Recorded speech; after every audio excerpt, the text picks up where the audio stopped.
अन एक मुखान बोला बोला जय जय हनुमान, एक मुखान बोला बोला जय। सांगली जिल्ह्यातील मिरज तालुक्यातील सलगरी नगरीत भक्तिभाव आणि वैदिक मंत्रोच्चाराच्या साक्षीने उभारली जात आहे 55 फुटाची भव्य दिव्य आणि मनमोहक श्री हनुमान मूर्ती। शुक्रवार 10 ऑक्टोबर पासून ते मंगळवार 14 ऑक्टोबर पर्यंत भव्य प्राण प्रतिष्ठा महोत्सव, देवतांच्या मूर्त्यांचं नगर प्रदक्षिणा, ढोल ताशांचा गजर, रथ, उंट, घोडे, प्रवचन, शिवकीर्तन, पंचाचार्य कलश पूजन, सामुदायिक हनुमान चालीसा पठण, हवन, आरत्या आणि मुख्य आकर्षण सोमवारी 13 ऑक्टोबर रोजी 10 वाजता सद्धर्व सिंहासनाधीश्वर श्री श्री श्री 1008 जगद्गुरु सिद्धलिंग राजदेशी केंद्र शिवाचार्य महास्वामीजी उज्जैनी महापीठ महास्वामीजींच्या शुभ हस्ते श्री हनुमान मूर्तीची प्राण प्रतिष्ठा, आकाशातून हेलिकॉप्टर मधून पुष्पवृष्टी आणि हजारो भक्तांच्या उपस्थितीत धर्मसभा, आशीर्वचन आणि कीर्तनाचा दिव्य सोहळा। स्थळ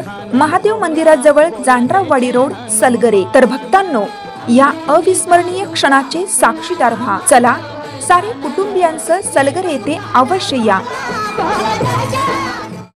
प्रत्येक बातमीतील घटनेच्या वास्तविकतेची तुलना थेट पाहत रहा सांगली अपडेट। आता 1996च्या आरक्षण नियमानुसारच होणार जिल्हा परिषद पंचायत समिती निवडणुका। सर्वोच्च न्यायालयाच्या निकालामुळे राज्य सरकारला धक्का। 25 सप्टेंबरच्या आदेशात केली दुरुस्ती।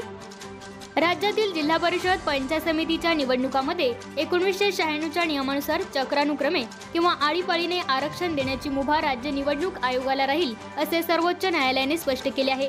या प्रकरणातील याचिका फेटाळताना 25 सप्टेंबर रोजी दिलेल्या आदेशात न्यायालयाने दुरुस्ती केली असून त्यात हे स्पष्ट केले आहे।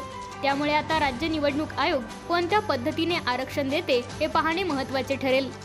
दरम्यान सर्वोच्च न्यायालयाचा हा निकाल राज्य सरकारला एक प्रकारे धक्का मानला जात आहे। महाराष्ट्रात जिल्हा परिषद आणि पंचायत समितींच्या निवडणुकांमध्ये अनुसूचित जाती, अनुसूचित जमाती आणि इतर मागास प्रवर्गासाठी चक्रानुक्रमे आळीपाळीने आरक्षण देण्याची पद्धत 1996 साली तयार झालेल्या नियमानुसार लागू करण्यात आली होती। या नियमातील नियम 4 नुसार प्रत्येक निवडणुकीनंतर त्या गटामध्ये फेरफार करून आरक्षण बदलले जात असत।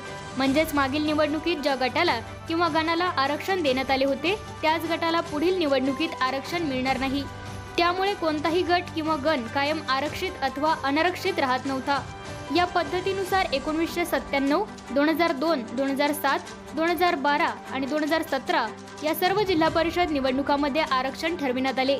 त्यानंतर राज्य शासनाने 2025 मध्ये नवीन नियम जारी केले, ज्यामध्ये नियम 12 अंतर्गत ही निवडणूक पहिली निवडणूक म्हणून मानण्यात आली। या तरतुदीमुळे 1996च्या नियमातील रोटेशन पद्धतीचा पुढील विचार होणार नाही अशी भीती निर्माण झाली। त्यामुळे विविध खंडपीठांपुढे यासंबंधी अनेक याचिका दाखल झाल्या।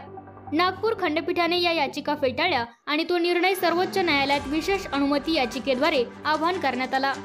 सर्वोच्च न्यायालयाने ही याचिका 25 सप्टेंबर 2025 रोजी निकाली काढली होती। मात्र त्या आदेशात चुकून मध्य प्रदेशातील नियमांचा उल्लेख झाल्याने पक्षकारांच्या संमतीने 6 ऑक्टोबर 2025 रोजी आदेश दुरुस्त करण्यात आला।